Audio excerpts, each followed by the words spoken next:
Hello friends, welcome to Atulya coaching. अभी जो आपको स्क्रीन दिख रहा है ये है government of Assam elementary education, directorate of elementary education.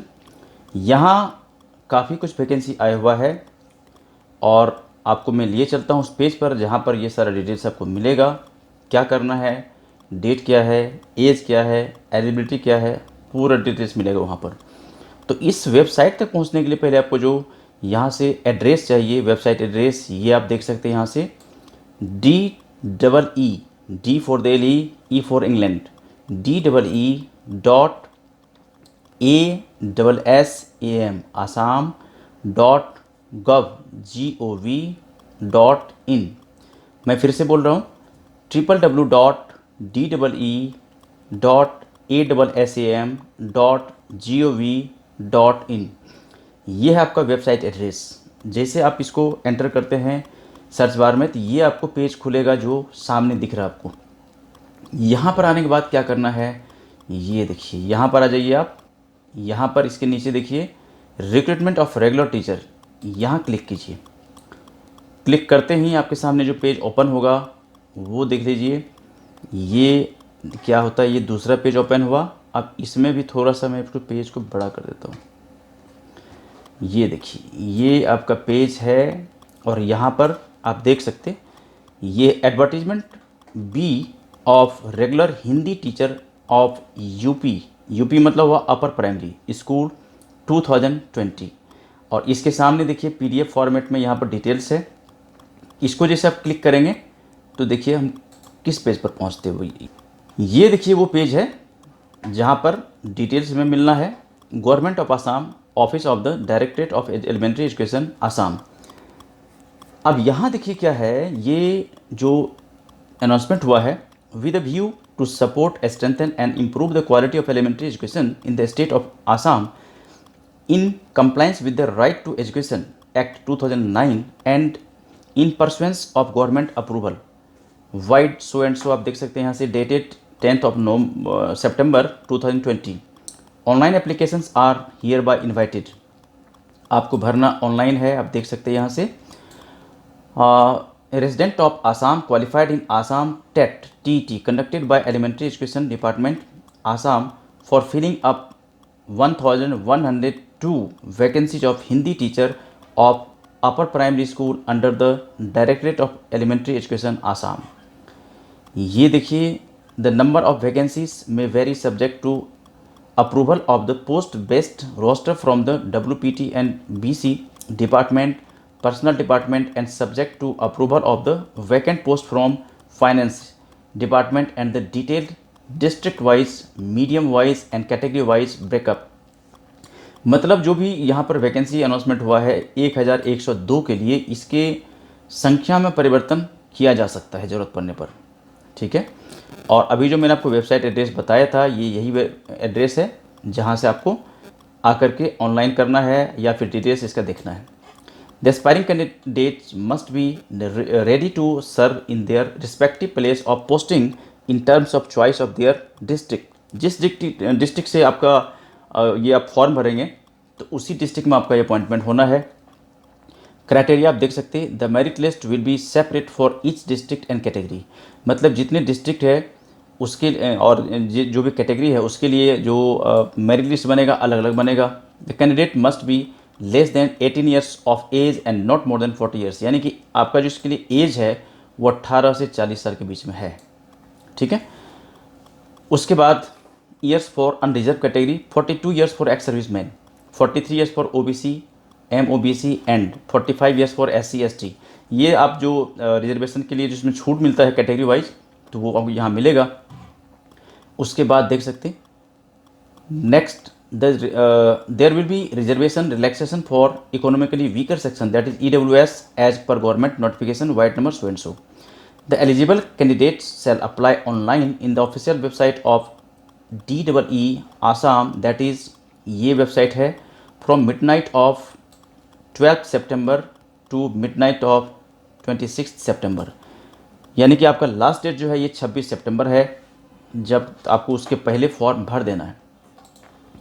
The online application and documents submitted by the candidate will be verified using modern technology with the help of DigiLocker, Government of India, and by scanning barcode or QR code for ensuring genuineness of the uploaded documents as well as by back office verification with the competent author board।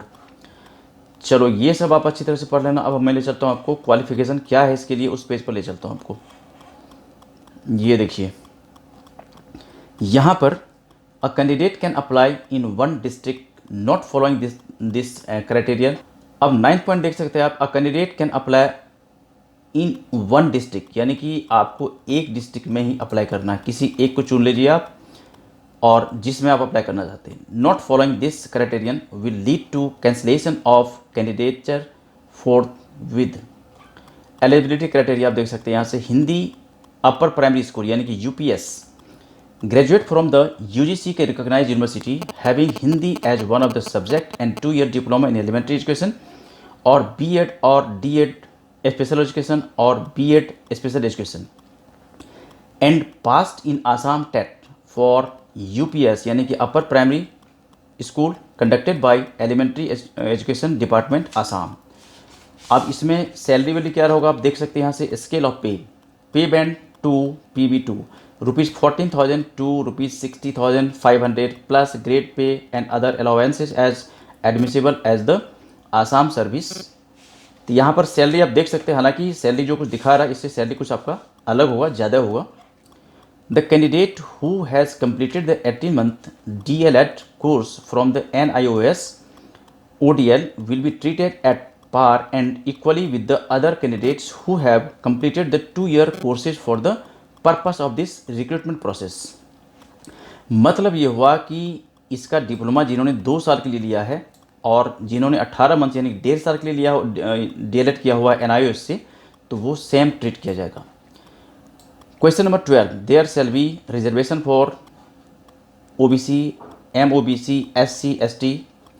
अच्छा, उसके बाद चलते हैं online application for. यहाँ पर आप देख सकते हैं only for candidate qualified in Assam TET conducted by elementary education department Assam. Assam TET roll number, date of birth आप देख सकते हैं यहाँ से, name of candidates, father's name so and so.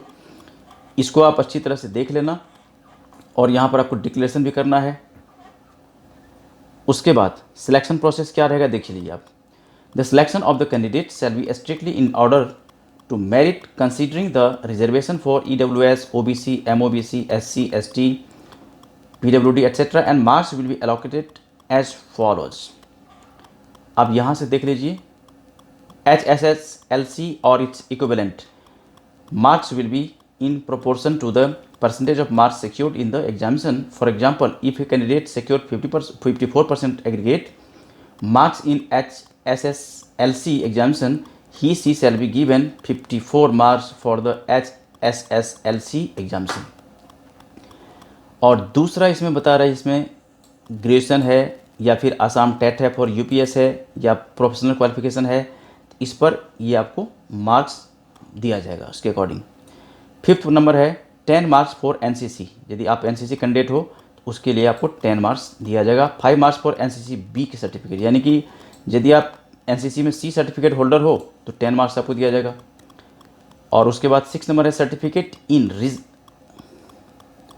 6 number certificate in recognised sport representing Assam officially at national level, उसमें 10 marks आपको मिलेगा।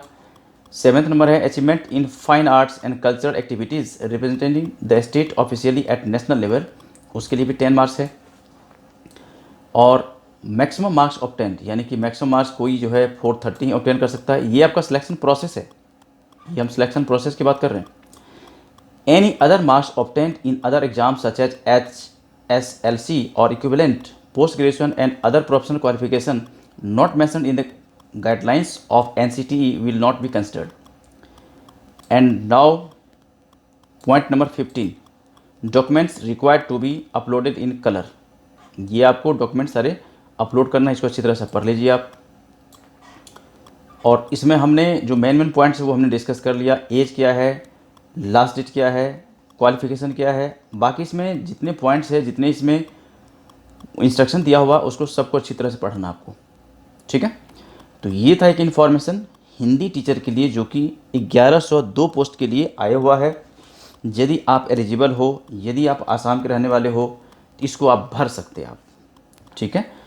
और इस तरह के लगातार अपडेट के लिए आपको लगता है कि इस तरह के जो इन्फॉर्मेशन है आपको भी चाहिए और इस चैनल पर आप पहली बार आए हो आज, तो इसको आप क्या करना, सब्सक्राइब कर लेना, अपने मोबाइल का नोटिफिकेशन बेल को ऑन कर लेना, और कुछ कहना हो, पूछना हो, बताना हो तो आप हमें कमेंट्स कर सकते हैं। वीडियो अच्छा लगता है तो इसे आप लाइक ज़रूर करना और अपने फ्रेंड के बीच में इसको शेयर भी कर सकते हैं। मिलते हैं हम एक दूसरी वीडियो में जहाँ पर इस तरह की हम और भी बातें करेंगे। तब तक इस वीडियो को इतना प्यार से देखने, सुनने, समझने के लिए आपका बहुत बहुत धन्यवाद। Okay, thank you, bye bye.